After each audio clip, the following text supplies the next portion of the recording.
Assalamu alaikum hurmatly Moskvada mekendештер, амансыздар. Сиздер менен кайрадан эле Москва бар. Бүгүн күнгө 20 март. Туугандар, дүйшөмбү.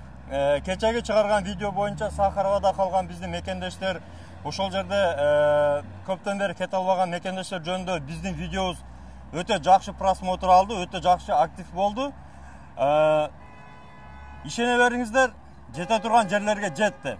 Себеби бул жагы Кыргызстандан, бул жагы Москвадагы диаспоралар, өкүлчүлүктөр, башка коомдун жетекчилерден баштап ошол коомдун өкүлдөрү тарабынан көптөгөн личный сообщениялар келди. Каяктан келди, кандай маалымат ары бери деп. Ошол боюнча негизи буйруса официалдуу түрдө официалдуу адамдарга кайрылабыз. Ошого бүгүн азыр эми срочный видео болуп калды. Буйруса эртең тактап толук маалыматты чыгарабыз. Анан сиздерден бир сураныш бар, туугандар. Ушул эле окуяны пайдаланып кээ бир адамдар картаны чыгара коюп, биз Сахаровага жардам беребиз, акча чогултуп атабыз, аркы берки темаларды коюп, эми кээ бирлер жакшылыктан кылып атышы мүмкүн. Бирок сиздерден сураныч, карта коюлган, номерлер жөнөтүлгөн, биз жардам беребиз деген адамдарга эгерде таанып алсаңыздар, эч качан акча которбоңуздар. Биз сиздерди ушул Москварды ачкандан бери айтып келебиз, жаттарга акча которбоңуздар. Алданбаңыздар, туугандар. Ар ким бул маселени ар кандай колдонгон адамдар чыгат. Андыктан өзүңүздөргө сак болуңуздар, документтерге так болуңуздар.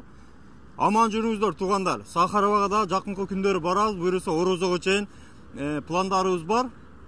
Жигиттер бар. Бары ошол жердегилерге жардам беребиз деген жигиттер чыккан. Буйруса Орозого чейин барып, өзүбүз кабар алып, колдон келген жардамды беребиз деген үмүттөбүз. Андыктан аман болуңуздар, туугандар.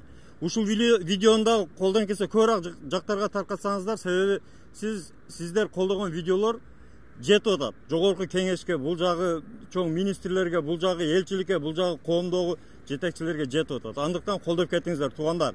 Анан эгерде чек ара маселеси боюнча чек арага чыккыңыздар келсе, миграционныйды жаңылаңыздар келсе, анда Асылбекке кайрылыңыздар. Азыр номерлерин калтырып кетебиз. Аман болуңуздар, туугандар. Урматтуу Москва шаарындагы мекендештер, эгерде документ мөөнөтү бүтсө же жаңы миграционная карта керек болсо, чек ара кызматы Асылбекке чалып кабарлашсаңыздар болот. Телефон номери +7 926 929 1820, WhatsApp кызматы 24 саат иштейт. Өзү без пересадка, без посредник документке жардам берип, чек арага алып барып келет. Ишеничтүү, көп жылдан бери каттаган жигиттерибиздин бири. Үйдөн да алып кетет, келишим баада. Машина жылуу, жумшак, комфортный, анда кайрылсаңыздар болот.